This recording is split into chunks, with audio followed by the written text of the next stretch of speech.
जलाने के फेरा में था, मगर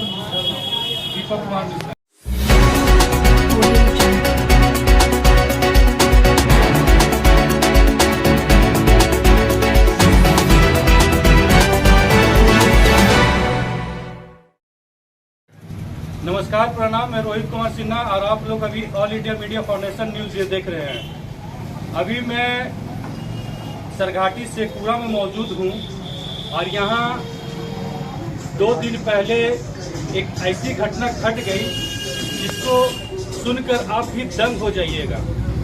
एक बेटे ने अपने बाप को सुई का इंजेक्शन देकर उसे मार डाला, और वो भी क्यों? बस जमीन विवाद के कारण। और ऐसी घटना समाज में बहुत होते रहती है, खासकर जमीन विवाद में भी होते रहती है। लेकिन ये पहला मामला ऐसा आया है कि ब्राह्मण समाज के जो इंसान डेथ किए, उनका नाम क्या था?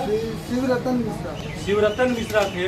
वो बेचारे अपना जिंदगी गुजार दे यहाँ पर पूजा पाठ करके, और उनके बड़े बेटे को ऐसा क्या हुआ, जमीन का जरूरत क्या पड़ गया कि अचानक वो अपने पिता को इस दहलीज पर लाकर छोड़ दिए। और उसी बीच उनके मैं छोटे बेटे से कुछ जानकारी जानना चाहूँगा कि आखिर ऐसा कैसे क्या हुआ, पूरा माजरा क्या है।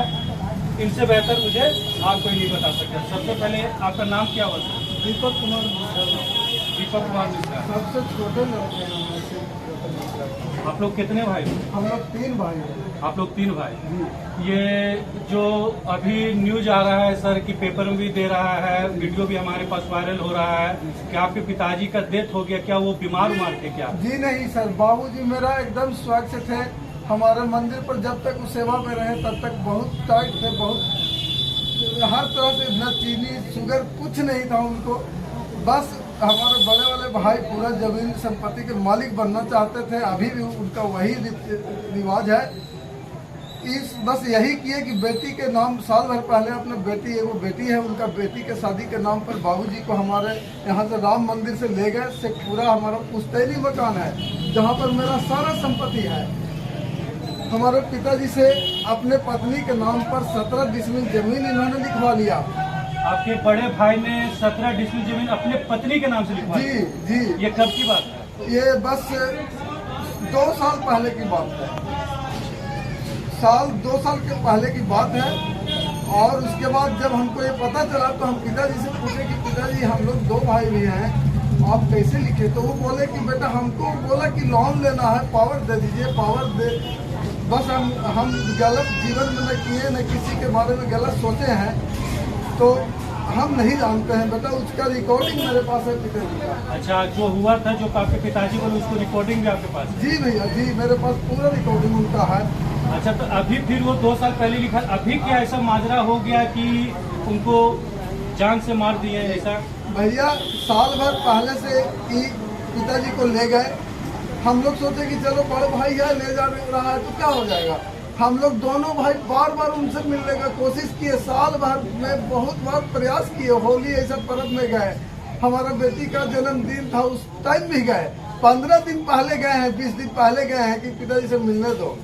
हम लोग को मारपीट करने का, उसके दरवाजा पर एनी टाइम 4 को क्रिमिनल अभी भी मिलेगा आपको, अभी जाएंगे तो आपको मिलेगा। हम लोग को नहीं मिलने दिया और किसी हालत में नहीं मिलने दिया, और देखा कि अब गड़बड़ होने वाला है तो इनको धीरे धीरे साल भर से इनको मीठा मीठा जहर दे रहा था, थोड़ा थोड़ा इनको लाचार कर रहा था कि उठ बैठ न कर सके, राम मंदिर की अपना भगवान के दरबार में न जा सके, और इनको धीरे धीरे करके इंजेक्शन देते रहा है। यही नहीं है कि आधी दिया, इस साल भर इनको इंजेक्शन दे के, मतलब धीरे धीरे इंजेक्शन दे के उनके शरीर में जहर फैलाते गए? जी भैया जी जी, एकदम बिल्कुल यही है सर। तो आपके बड़े भाई के पास आपके पिताजी कितना दिन पहले चले गए? बस साल भर पहले से है। साल भर पहले से थे, और साल भर पहले रहने से बस वो अपना काम चालू कर दिए जैसा इनका कहना है। और वो धीरे धीरे ऐसा इंजेक्शन दे रहे थे कि उनके पिताजी का शरीर धीरे धीरे कमजोर हो रहा था।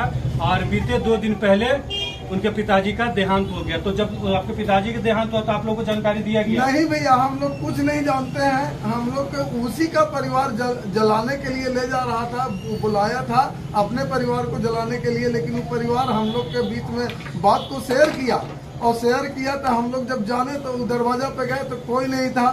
वहाँ पर जा करके बहुत चिल्लाए, रोए पीटे, तो सब मोहल्ला वाला बोला कि थाना चल जाइए। थाना गए तो थाना से बड़ा बाबू फोन भी किए हैं, तो बोला कि नहीं लाश लेके हम नहीं आएंगे। तो बड़ा बाबू डांटे हैं कि कल तुमको जब फांसी होगा तो हमको मत बोलना।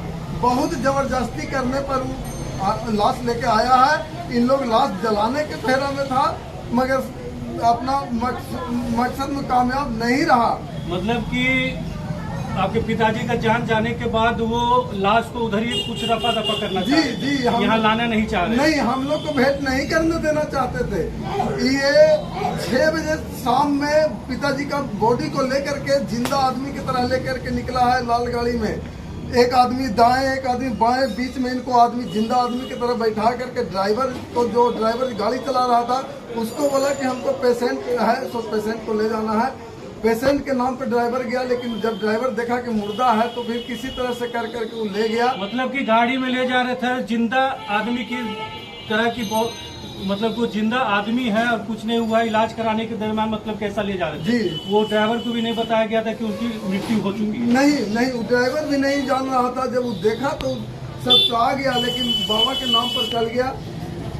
लाश को जलाने के लिए पहले तो उस घर से पूरा से पीछे झोर ले गया कि वहाँ जला लें, मगर वहाँ पर इन लोग को नहीं हो पाया। तो इन लोग ऑन सोन डिहरी ऑन सोन लेके गया था, मगर इधर जो हम लोग को पता चल गया, थाना पुलिस में बात चल गया, तब लाश से भेंट हुआ है। लाश से भेंट नहीं होता, साल भर से भेंट नहीं करने दिया। जब 15 दिन पहले हम लोग भेंट करने गए तो ये लोग दोनों परिवार, बाप बेटा माँ सब मिल करके 10 बोरा कागज रख करके उसको जला करके आगलगी का केस हम लोग दोनों भाई पर करके अंदर चलवाने का कोशिश किया, जिसका मेरे पास कागज भी है। अच्छा, ये आपको थाना में फाइल करा है आप लोग के खिलाफ? जी भैया। इसमें लिखा हुआ है क्या, इस मैटर में है? इसमें लिखा हुआ है भैया कि इसमें 200 मन कुट्टी, 40 मन गेहूं, 10 बोरा खरी, 10 बोरा चोकर और 170 फीट सागवान का लकड़ी और अन्य सामान, ये सब जलाया। जबकि वो मकान जो बनाया है वो 17 डिसमिल लिखवाया था, उसी में ही मकान बना हुआ है। उसमें केवाड़ी भी अभी भी नहीं है। वहाँ अभी भी जांच होगा तो वहाँ एक अनाज का दाना नहीं पकड़ाएगा। जी, अच्छा, तो आप यहाँ जब ये सब मैटर हो गए तो यहाँ सरघाटी पुलिस स्टेशन गए तो वहाँ क्या कार्रवाई की? वहाँ कुछ नहीं, वहाँ रात भर हम लोग दोनों भाई को डराए हैं, मारने का कोशिश किए हैं। जब हम कौन थाना के प्रभारी? जी भैया, थाना के प्रभारी किए हैं इस तरह का। आप लोग ऐसा क्या करते हैं कि मारने का कोशिश? उन लोग का कहना था कि तुम लोग खाली ड्रामा कर रहा है, तुम लोग साल भर से कहा था, जबकि साल भर से हम लोग उनको दरखास्त दे के थक गए, आसरा में छोड़ दिए कि हमारे बाबू नहीं मिले। मतलब आप सुन सकते हैं कि एक पिता का मृत्यु हो गया, छोटे बेटे और मंझले बेटे दोनों जाके थाना से मदद मांग रहे हैं कि उनके पिता के साथ ऐसा हो गया। और इनके कहने अनुसार कि थाना के प्रभारी जो है वो रात भर इन लोग को रख के और डरा धमका रहे थे कि तुम लोग जो है गलत कर रहे हो, ऐसा नहीं करो, तुम लोग शांत हो जाओ। तो मेरा ये समझ में नहीं आया कि जब वो आप लोग के साथ थाना के प्रभारी ऐसा क्यों करना चाह रहे हैं?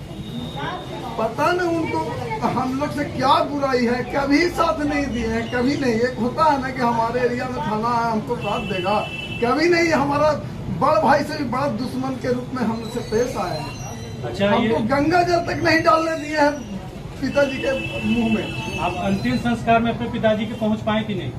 हाँ, जब हमको थाना में जब बॉडी लेकर के बॉडी जब थाना रिसीव किया है तो वहाँ से फिर पोस्टमार्टम के लिए गया जब हम लोग गए तो गया में भी इन लोग फोन किए हैं कि तुम लोग पोस्टमार्टम करा के बॉडी को वापस लेके थाना में आओ, जबकि उनका कोई राइट नहीं बनता है। जब पोस्टमार्टम हो गया तो हम काहे को थाना में फिर लाएंगे? हाँ, जब एक बार पोस्टमार्टम हो गया तो फिर दोबारा बॉडी को थाने में लाने का कोई मकसद नहीं बनता है। और जैसा कि इनका कहना है कि थाना से भी इन लोगों को कोई अभी मदद नहीं मिल पा रही है, और इसमें कुछ विशेष आप कुछ कहना चाहेंगे कि? जी भैया, इसमें हम यही कहना चाहते हैं कि जो हमारे भाभी के नाम से पिताजी 17 डिसमिल जमीन जो किए हैं उसमें 55 लाख रुपए दिखाता है कि 55 लाख रुपए दे के लिखे हैं। हमारा एडवोकेट कोर्ट में वकील बोला कि 55 लाख रुपए कहाँ है, तो इनका वकील बोला कि 55 लाख दिया या ना दिया साहब के सामने की बात है। 55 लाख दिया चाहे नहीं दिया, जमीन तो दिखा गया। इस तरह का बात है। और उस जमीन के चक्कर में इन लोग पिताजी को हमेशा प्रताड़ित किए हैं, हमेशा, ये नहीं कि साल भर से। इसके पहले भी इस दरवाजा पे, राम मंदिर के दरवाजा पे जब वो पाठ पूजा करते रहते थे तो वो लोग पति पत्नी बाल बच्चा सब आकर के 20 बार मारपीट किया है इस दरवाजा पे। इसका साक्ष्य हम नहीं, पूरा ही मोहल्ला है। जी, तो जब आपका मतलब कि उनका जब जमीन वो लिखा है तो जो 55 लाख रुपए, तो आप अपने पिताजी से नहीं पूछे कि 55 लाख रुपए आपको मिला तो कहाँ रखे हैं? पिताजी हमारा पिताजी बस यही कहे कि बाबू हमसे लोन लेने का ये बात किया था, हमको ये सब कुछ नहीं पता है, जो कि हमारे पास बयान भी उनका मौजूद है मेरे मोबाइल में, हम आपको दिखा सकते हैं। जी बिल्कुल। तो आप देख रहे थे कि एक पिता का मौत हो गया और बड़े बेटे के, इनके अनुसार कि बड़े बेटे का इसमें कहानी है कि उन्हीं का करना है। अभी सच्चाई क्या है ये तो थाना वाला ही बता सकते हैं। और FIR कॉपी अभी आई नहीं है, FIR कॉपी माफ कीजिएगा, पोस्टमार्टम का रिपोर्ट अभी नहीं आई है, थाना में 2 से 3 दिन के बाद आएगी। इसी के साथ मैं रोहित कुमार सिन्हा आपको ऐसे ही न्यूज़ से रूबरू कराता रहूँगा और आपको इसके मैटर में क्या कहना कमेंट को जरूर बताएं। जय हिंद।